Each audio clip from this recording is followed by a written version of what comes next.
All right, we are live. So, welcome, guys. So, just make sure, Miss Whitney, that while we're doing this, make sure you look at the camera, not my computer, okay? So, I just want to make sure that we're looking at. I don't know what I'm doing.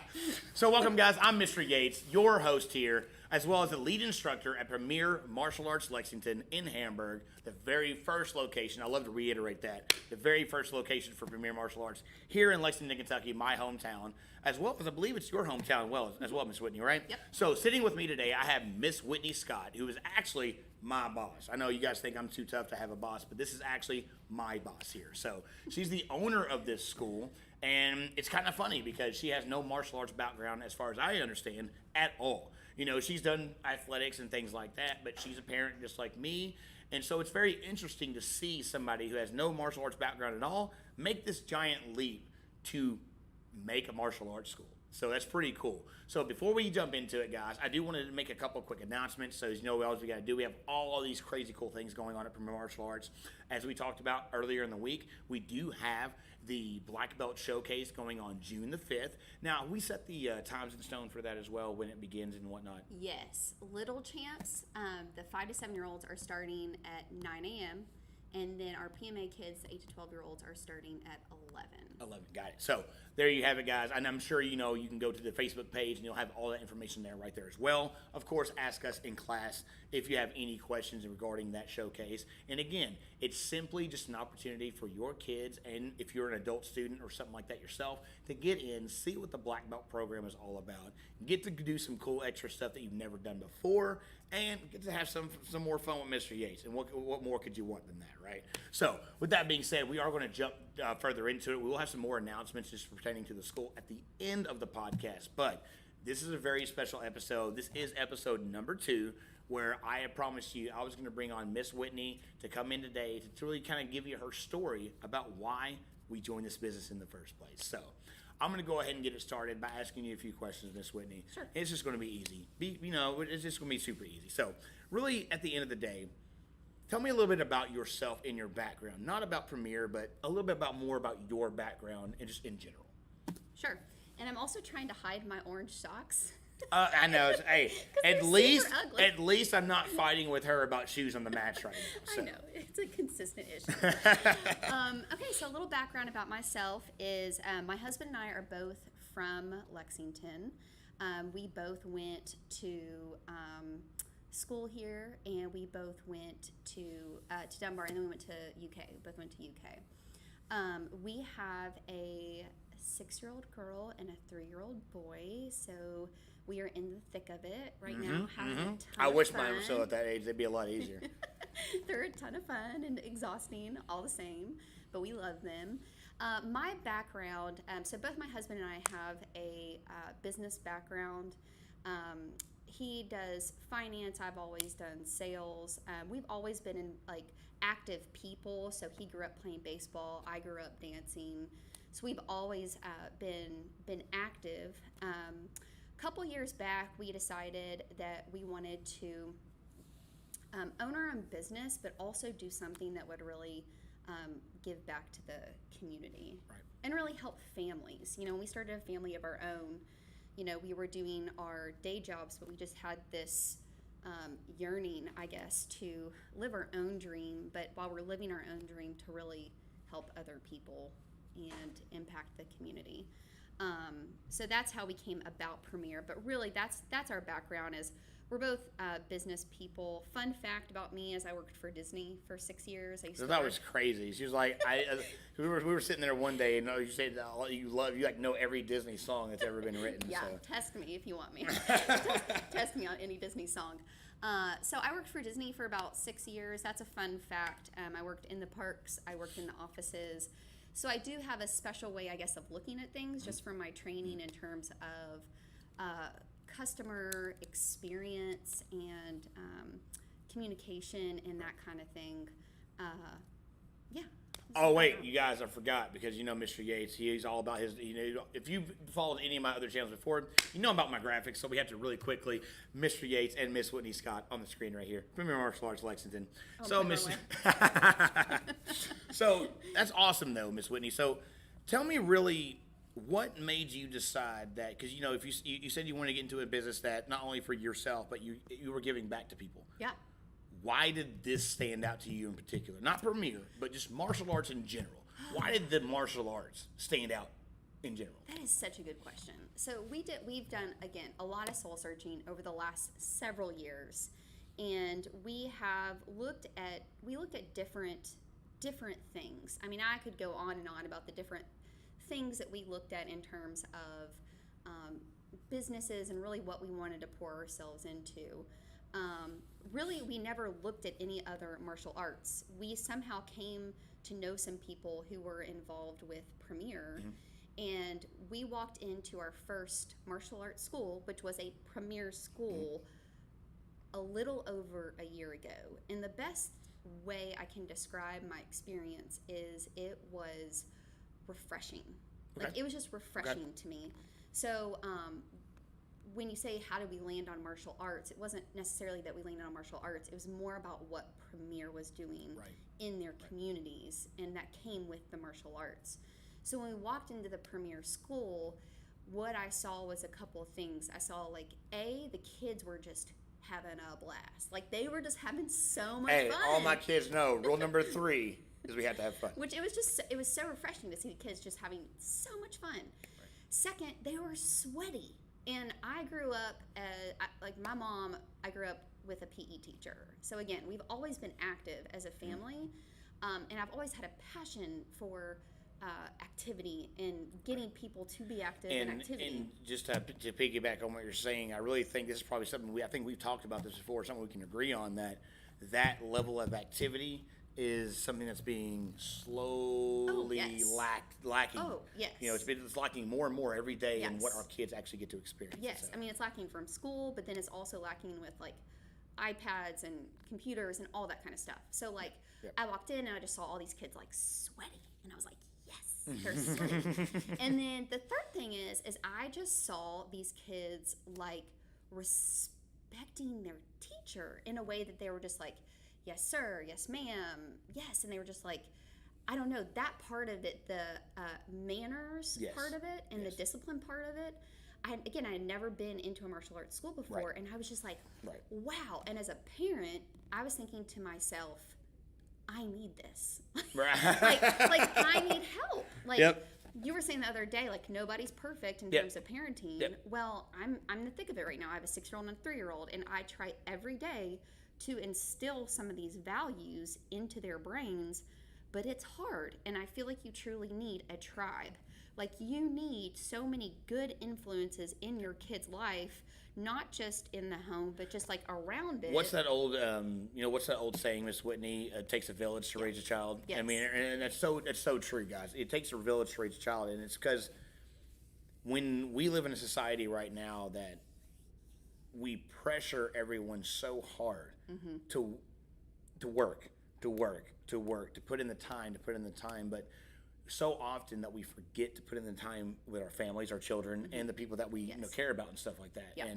And I feel like, in a way, it kind of feels like what we're trying to build here is more of a tribe of people who can come together that, hey, we understand that everyone has different lifestyles and whatnot, but when you come here, this is the one thing that we all share together. Yes. Right? So, obviously, the martial arts is great for a lot of things, but, and I saw, you say that you saw the kids sweating and everything else and those benefits. So, tell me a little bit more why martial arts itself kind of intrigues you for those benefits. And then as I started to get into it, I started to recognize, again, I grew up as a dancer. I, of course, in dance class, I learned things like discipline and I learned things like focus, but nobody was really talking about it on the mat. It wasn't like, we're going to talk about this and we're going to talk about why it's important and, like, how it's going to be successful. More of a byproduct of the activity. Yes, it was that's the right word. It was a byproduct. Whereas, again, when I was in Premier and as I started to learn more about Premier and actually sitting the kids down and intentionally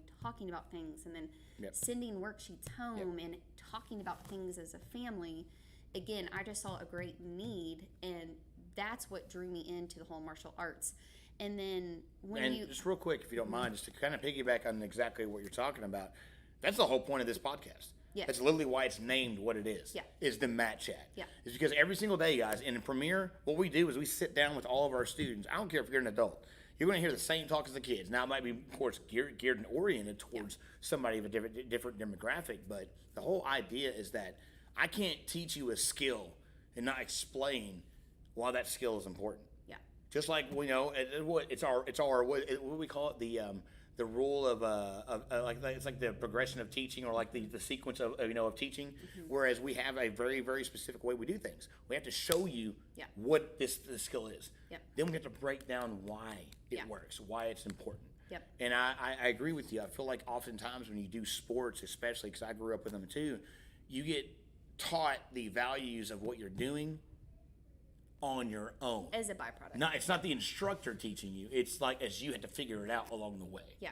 And then the other thing that as I started to dive into martial arts and really started to fall in love with was the whole concept of the belt rankings and reaching your next goal. Right. Like that was big for me as I started to get into martial arts, and I started to recognize that this wasn't like other activities where like the best person in the activity gets favored and they get put out on the field more often than not, or they get to go up on stage than other people. Like literally, if you put the time and effort and you set a goal for yourself, then you're going to do the necessary things that you need to do to reach that goal. And I feel like it's something missing. Yes. From and to piggyback on that again, this is actually something that I struggled with first coming here, which was that I come from a situation, I won't say that it was a McDojo situation, but it was always very much push further for the next belt, push forward.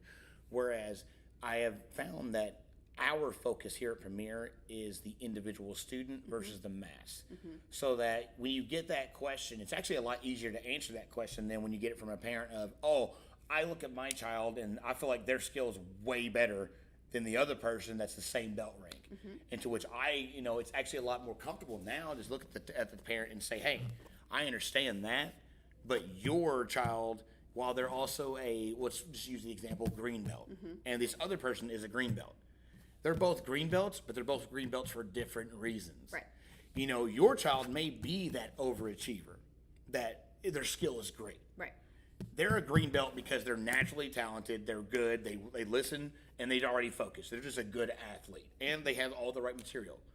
That other child may be a green belt because they couldn't even say yes sir to me when they first came to me. But now they yell loud or just as loud as your kid. Right.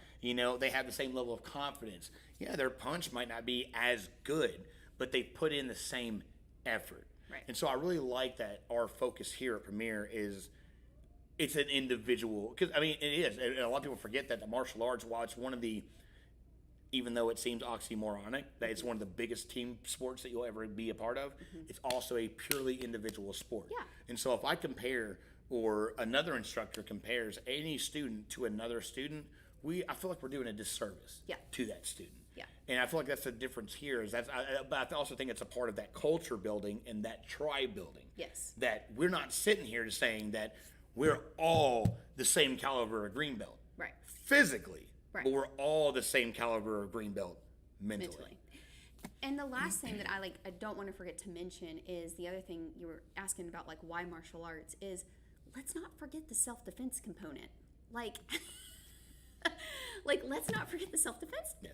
I have a 6-year-old girl, and as I think about her growing up, as I think about my 3-year-old boy growing up, I want them to be able to defend themselves. And we could go on and on. It's a crazy world out there. It just is. So the activity, the mental component, and then the ability to just teach young people how to defend themselves in a situation, if they were ever to be in a situation, is why martial arts. And so kind of, just to, again, I like to use, I guess we're going to be, we're going to use those, it's just general language, we're going to circle back. So, just to piggyback on what you were saying again, it's just like yesterday we actually had a class where, you have all white belts. Everybody's brand new, fresh, no experience. So there's a lot of mentalities that I'm working on right now, and taking fantasy and turning it into reality. Yeah. So like yesterday I had a class in the evening where it was the bigger kids and they were the PMA kids, and I asked the question while they were on their knee of how many of you guys think that you can beat up a grown person? And of course there was a bunch of the boys raised their hand, and so I made a quick point that I pulled up one random boy student and I said, hey, you have 30 seconds. If you can make one of my knees, you can't punch me. You can't punch me because, again, we're teaching safety, respect, and protocol here. So you can't punch me. But if you can somehow, with your strength, get one of these knees to touch the ground, then I'll accept that you can beat up a grown person. We already know what the outcome of that situation was. So, and it was funny though, and it's just like you said. We have a really big issue where, and you know what? Actually, I'm going to back up just a little bit and give a quick excerpt in anecdotal story personally. Mr. Yates has been in martial arts for about 12 years now. I started when I was 18 years old. I've been doing it for almost a little over a decade now, and I've been doing it for a long time. I've been teaching for a long time. When I was 24 years old, I lived in the northern end. I've been living mostly on the north end of Lexington for my entire life. If you've ever lived on the north end of Lexington, it may not be the worst of areas of cities, but yeah, we still have our bad areas. And so I was, while living with my wife's sister, I was going to work and I had to bike a lot. And so it was about 6 a.m. Sun was barely cresting over the sky. I was turning onto what we call 7th Street, which is in my area, not the best of areas at the time. And as I turned on the street on my bike, I had my headphones in and everything. And next thing I know, all I can hear is this really rushing footsteps. Next thing I know, I look to my side. This is just it. A big fist is coming at my face. There's nothing I can do. This is all there is. There's nothing I can do. But here's the bigger question. Aside whatever happened afterwards, whether or not I'm still sitting in front of you here today, the point is, did I make a choice for somebody to run up at me and do that? Did I make that choice? Or was I simply going to work that day? Mm-hmm. So the point is that we don't, and what she's saying is that the self-defense aspect of what we're doing is so important because you don't make that choice. Yeah. The choice that's in your hands is how you react. Right. And the only way to determine how you react is the actions that you take leading up to the event. So, to put that in perspective, if you've never trained, you've never been put under stress, you've never been punched in the face before. You love to put people under stress. I love to put people under stress. I love to make you stressed out because the more stressed you out you are here on the mats, the more able you are to defend yourself out there, and the more ready you will be able to. Now, I cannot tell you whether or not you're going to be still hurt. You're going to get hurt out there. It's the reality of the situation. But we're actually choosing how hurt we get, how ready we are. A lot of people have this weird mentality, and I'm sure you probably can see this. A lot of people have this weird mentality that it can never happen to me. Mm-hmm. I understand that it happens, but it'll never happen to me. Mm-hmm. So tell me a little bit about that. What's your feelings on that kind of mentality, and why you think self-defense is important?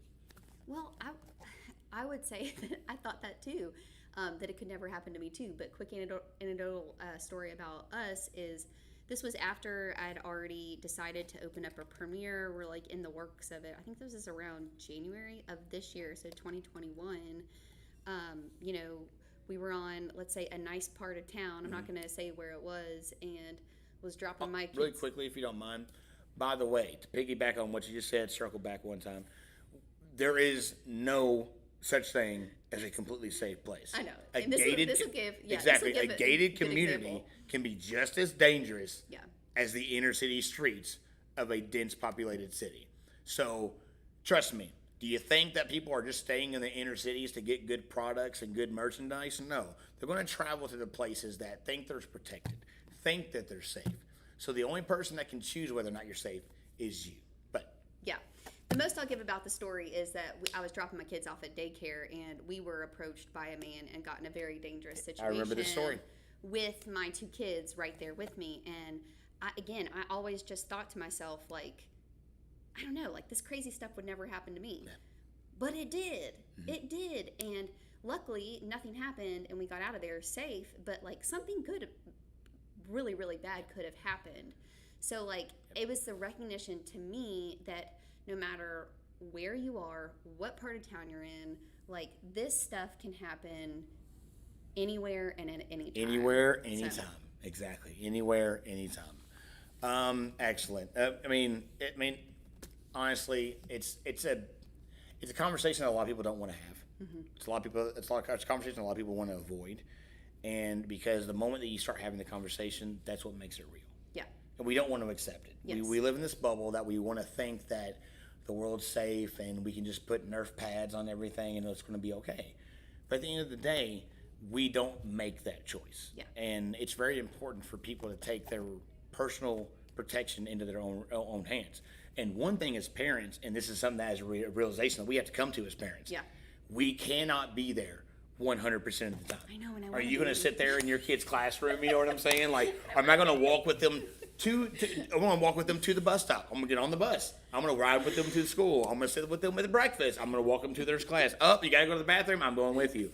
I mean, we can't do that, right? It's impossible. So, Just growing up too fast. yeah, they're just growing too fast. So we had to actually start to accept that the only path forward, I believe personally, as a parent as well. Again, I mean, my kids are actually a little bit older than yours, and so sometimes it makes me feel a little weird. I'm like, oh my gosh, I'm getting so old. But I have a 9-year-old and a 7-year-old, and my daughter turns 10 this month, and it's crazy. I get chastised all the time when I say, my daughter can do more push-ups than any boy her age. Why have you made her be able to do that? I'm like, because when I'm getting disrespected, she gets push-ups. I mean, but it's just, I don't live at Mr. Gates' Exactly house. right. Exactly. Well, I mean, you should be glad. So, I mean, and there's this idea that I think that we believe sometimes that our kids are weak. I really do think that sometimes we underestimate our children, which is, for example, one of the strongest examples I can give of how we underestimate our children is the parent that I have that runs on their floor because their kid fell down and looks at me like, and I'm like, the kid's looking for one or two things. And as parents, I'm talking to you right now. When your kid falls, I'm talking to you. When your kid falls, you have one or two choices. You can say, get up. Or you can say, oh my God! And that's what most parents go for. They go for that extreme, and guess what happens every single time? Now the kid's crying. Because, oh wait, mom affirmed, dad affirmed, this is the end of the world. It's time to be upset and scared. So I really think that we've kind of gotten to this position where we've wanted to soften the edges so much that we're unwilling to allow our children that opportunity of hard growth. Mm-hmm. We don't want them to grow hard. We want them to grow soft. Yeah. But is that, I mean, and give me your perspective. Is that really the best way to teach our kids? I don't know, but I do think that this environment that we've created, as you start talking about not creating soft, right? But helping our kids to, I think what we've created is an environment that we can help to teach kids what is out there and what could happen and practice in a safe environment. Right. So instead of shielding them from what could be out there, it's this is reality and this is how we prepare for it and it's all going to be okay. And guess what? You have the confidence, you have the strength, you have the ability to go out there and do that. And so instead of creating soft, we want to create hard, strong, confident young people, and we're giving them an environment to do that and to grow themselves in a safe place. Right. And just to kind of give you a perspective of what I'm meaning to is I've often been looked at personally as too hardcore, too much, putting too much on people, and this and that. And I got into a conversation recently where they weren't a parent, and this is why I got extra kind of critical of the conversation. They weren't a parent. Also, if you are watching right now, I notice we got a couple of viewers right now. If you have any questions, you want to drop a comment below. You are watching on YouTube, feel free. Drop it. We'll answer it live. Let's go. Now, with that being said, though, I actually got into a conversation recently with somebody who was talking about, I personally believe that all children should be forced. And I understand that word force can be a little scary. I believe that all children especially should be forced to overcome some sort of adversity, some sort of struggle, simply because again, I can't be there every day. What happens when my son or daughter goes in front of their boss? Let's use the old school George Carlin example. They go in front of their boss. They've never heard those all important words. You're a loser. You suck. You're fired. Clean out your desk. What are they going to do? Break down and cry? Yeah. Or are they going to go say, you suck. I'm going to go find a better job that appreciates me for the value that I bring. And I feel as though that we're teaching kids that we don't. The conversation that I got into was that not everyone, some people don't want to, and we shouldn't force people to have to stand up for themselves if they feel as though they don't really want to. And I'm like, so are we allowing people to just allow themselves to be stomped on? Because that's where I come to at the end of the day. Because again, as you can see right here, right now, Mr. Yates is not much bigger than Miss Whitney. Okay, I might be a little heavier. I might have a little more muscle structure, but I've always been this small kid who was bullied growing up, who dealt with some of that stuff. But even then, I didn't feel as though I want people to just stop doing this. I always had this really hard, just deep feeling of how can I make sure I don't feel this way anymore? Yeah. And I feel like that mentality is what's being taken away. Is how can I figure out how to not allow myself to feel this way and stand up for myself? Yeah. Because there's also, I feel like, this big misconception that standing up for yourself means being violent, which it doesn't. You know, hell, I tell the kids all the time, what's the strongest tool that you have against a bully? Ask a question. Where's your lunch money? Give it to me now. You all right, man? You doing okay today? I'll tell you, I've seen it happen before where a kid say, give me your lunch money, I'm going to beat your face in. You all right, man? You cool? And the kid's like, what just happened? I was expecting you to just get afraid, and now you're not afraid. I don't know what to do now. All right, cool, let's have a conversation. Well, we're not teaching kids that. And so it really scares me that we're pulling away from that and allowing people to just be, I don't have to stand up for myself. I don't know. What are your thoughts on that? Well, you were talking about teaching, like every kid should have to go through like some adversity. And I think circling back, like that's why I feel like you need to create a logo that's like circling back. But I do think we go back to why martial arts. Again, because it's like class is not always going to be easy. Like you're going to push these people to the max. I'm going to correct her in what she just said. Class will never be easy.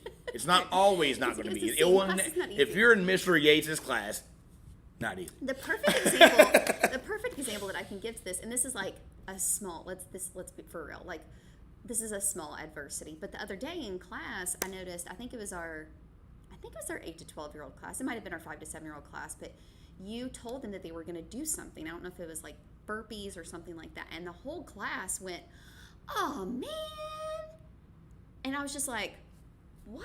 Speaking of which, to circle back, piggyback, they also had to do an insane amount of burpees that day because of all that whining. But just it's like, FYI. What we want to teach them through these adversities is like, no, you're strong enough to do this.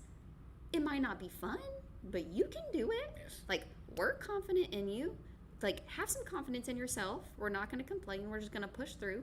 And we're going to do what's being asked of us, you know? Yes. Even if it's an adversity that we don't like, we're going to push through. Your example was the job. And the only way that we can prepare these kids to be able to go through life, they're going to face adversities. They're not always going to have their mom or their dad or someone to come in and save them. So, let's teach them from the get-go, how to face stuff, you know?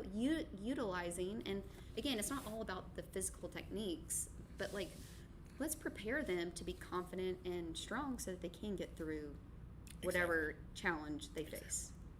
So we're going to be wrapping this up pretty quickly here in the next few minutes. But the big thing that I did want to ask you as well is, from a personal standpoint, what's your overall mission for what you've done here? I mean, you've built a great school. Because one of the things I did want to talk about before we get off is honestly kind of how me and you came together, which is kind of a weird story. But really, at the end of the day, what is the main goal? Because we all know, I mean, here at Martial Arts, we know what the premier mission statement is. We know what that is. But what's your mission behind what it is that you started here? Because, I mean, we got 7 locations in the making. We're number 1, and we got 6 more to go. And I'm excited. We're going to do it. But what's the mission of these schools? So Premier's the Premier brand, our official mission statement is transforming lives through martial arts. And for the locations that we're opening, we've literally taken that same statement and we've just said that our mission is to transform lives through martial arts in the communities that we serve. So that is our end goal. We want to provide an awesome experience. We want to build strong communities. We want to help, and we're not going to transform everyone's life. We get that, but we want to help people grow into strong, confident, self-sufficient. Self-sufficient.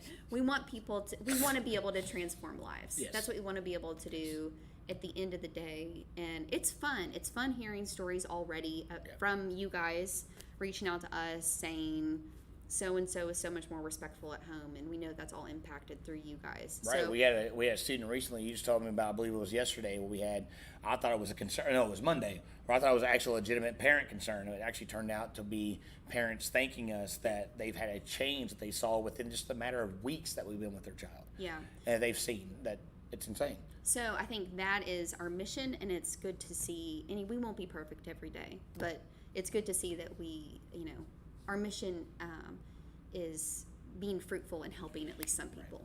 And to kind of really affirm what you were saying about we can't be perfect every day.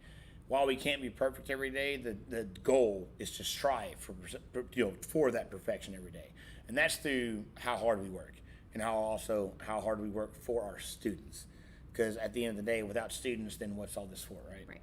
So I didn't want to, end this podcast kind of talking about a little bit how me and you came together, which is kind of weird. A very, if you will, serendipitous, I guess is the one I was, a way to put it, which is, when I first contacted you, it was very, very weird, actually, as a matter of fact. I and my family, I had worked this really decent job at the time. And then just kind of give you a quick, disclosure, I worked for a country club. I had a good paying job. I was a bartender, made great money. All the dojos had been closed down during the COVID and whatnot. And then all of a sudden, everything got shut down during COVID. And I lost my job. Me and my wife lost my job, lost our jobs. We both work at the same place. And by the end of it, I was sitting here in December at one point of 2020. And I was just like, what am I going to do? Now, like we're at the point now where we've made it through here. We've been one of the few people to somehow claw and scrape. And no, trust me, I will be the first person to disclose we were not one of the people just saying, I want to be on unemployment. We were going hard. And by the end of it, we just couldn't go any further. And I went on a whim. I said, hey, you know what? I'm going to put out, am I going to go for another factory job that I've had to do before? Or am I going to try to go back to work in what I do? Fitness, martial arts, something. So I just sent out a couple texts. And you and another location contacted me within the hour that I had put out a resume and my information on Indeed.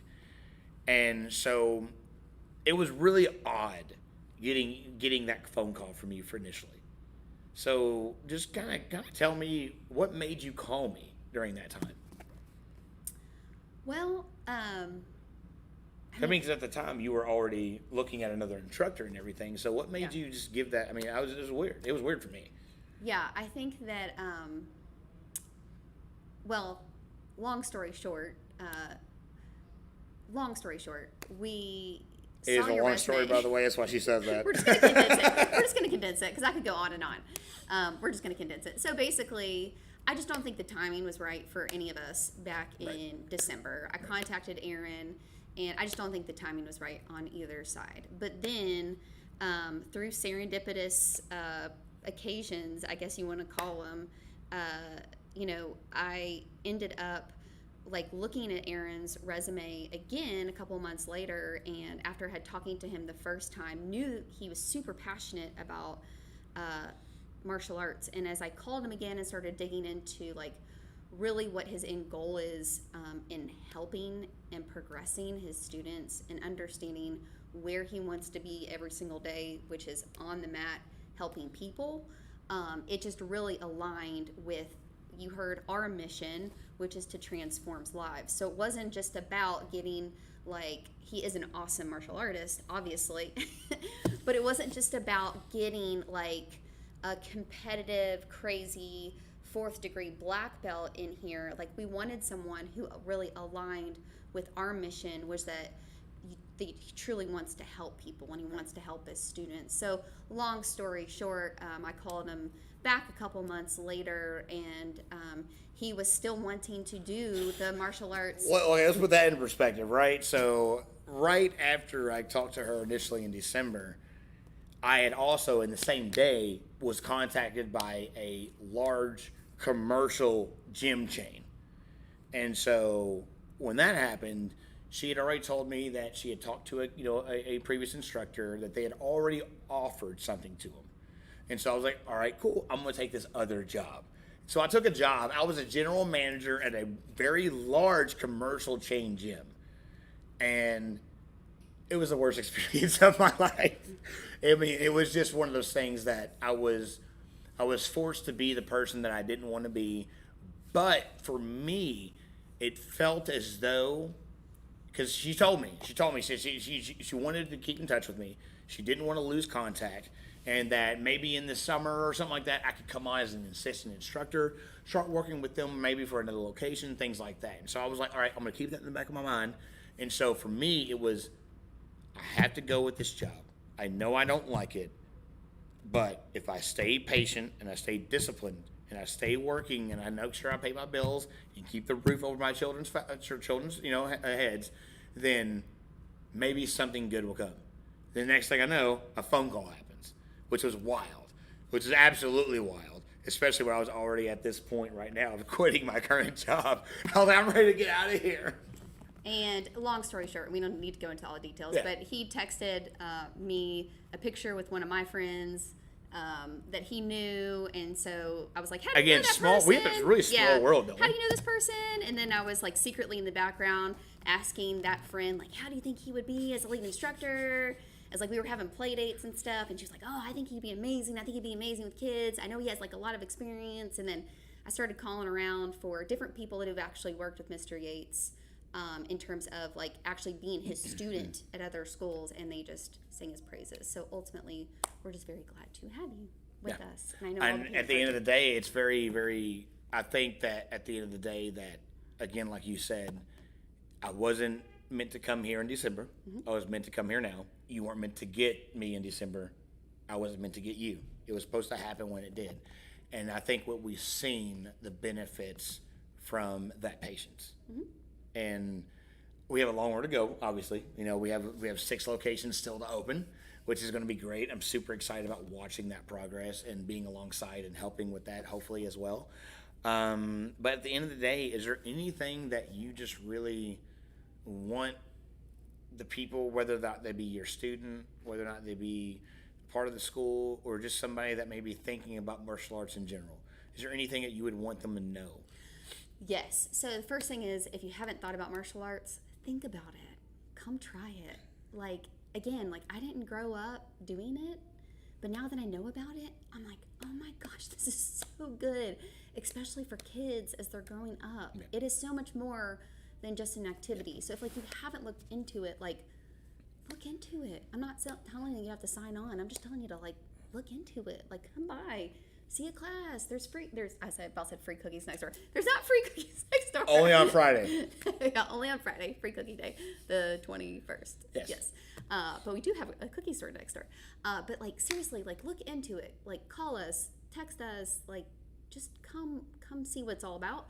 And then the second thing that I wanted to say is just thank you to all of the people who are students and our parents and are bringing your kids and are giving us all the nice words and are engaged and are helping us to build this community, because it's not just about Mr. Yates being on the mat or Mr. Nate being on a video or me being in the background. Like that is not what it's about. It's about you guys and helping you guys and building a community and a tribe. So I just wanted to say thank you for everyone who is coming, who's participating in class, and you guys have just been awesome. It's been a blast getting to know each and every family. For sure.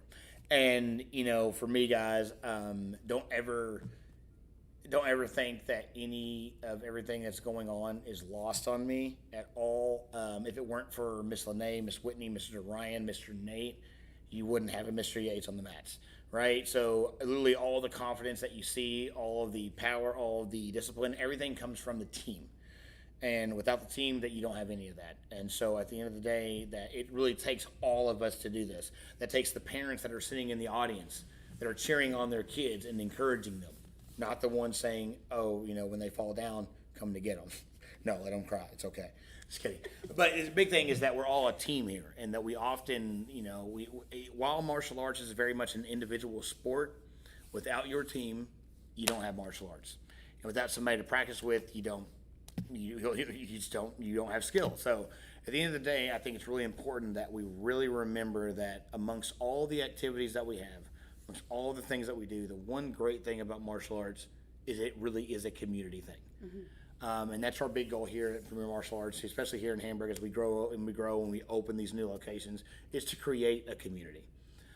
So with that being said, guys, I wanted to make sure I introduce you to Miss Whitney, let her tell you a little bit about her story. Definitely tell you guys about how we came together and kind of how that started. But at the end of the day, all that you can do is find out for yourself. So we hope to see you on the match. Is there anything you want to leave them with? No. Perfect. Well, as you all know, we're here live every Wednesday. Now, of course, this is the first live meeting that we had. Mr. Gates will be here live every Wednesday about 3 o'clock p.m. in the afternoon. I think we're going to go ahead and set that time. It's a pretty good time, mid-afternoon. So we'll be here live every Wednesday afternoon at 3 p.m. You can find me maybe talking to Miss Whitney. Next week, we actually will be talking to Mr. Nate, who is your guys' program director. Well, I'll be talking about him about how he got into this as well, why he decided to answer an Indeed app, I guess, ad to become a program director, and the benefits that he's gotten from this as well. And in the future, I really hope to bring you guys things like other black belt instructors. I do want to bring local leaders, things like law enforcement, firefighters, doctors, teachers, all that. I want them sitting here, right here, no shoes, on the mats, having a good conversation, right? Yes, no shoes today. And next time I won't be so nervous. No, you won't be covered up.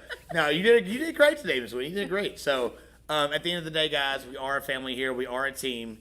It's all about the black belt excellence.